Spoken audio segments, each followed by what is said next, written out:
ولا تہنوا فی ابتغاء قوم، اور دیکھو اس قوم یعنی اپنے دشمن کا پیچھا کرنے میں سست نہ بنو۔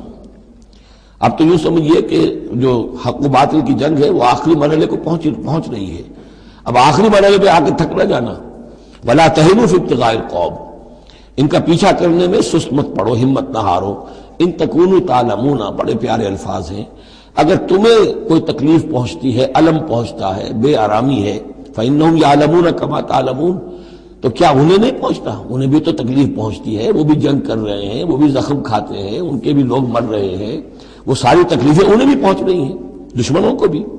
وَتَرْجُونَ مِنَ اللَّهِ مَا لَا يَرْجُونَ، اور تم اللہ سے امیدیں رکھتے ہو جو وہ نہیں رکھتے۔ تمہیں تو جنت کی امید ہے، تمہیں اللہ سے مغفرت کی امید ہے، انہیں تو یہ بھی نہیں ہے۔ تو اس اعتبار سے تمہیں تو ان سے کہیں آگے بڑھ جانا چاہیے۔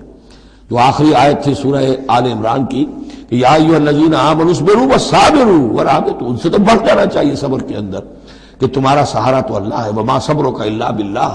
ان کے تو یہ من گھڑت قسم کے دیویاں دیوتا، ان کے دل کے اندر ان کی حقیقت میں کوئی قدر و قیمت بھی نہیں ہے، پھر بھی وہ اپنے باطل معبودوں کے لیے اس طریقے سے جان جوکھوں میں ڈال رہے ہیں، تو مسلمانوں تمہیں تو اس سے 10 گنا کرنا چاہیے۔ ولا تہنوا فی ابتغاء القوم ان تکونوا تعلمون فإنہم یعلمون کما تعلمون وترجون من اللہ ما لا یرجون وکان اللہ علیما حکیما، اور یقینا اللہ تعالی علیم ہے اور حکیم ہے۔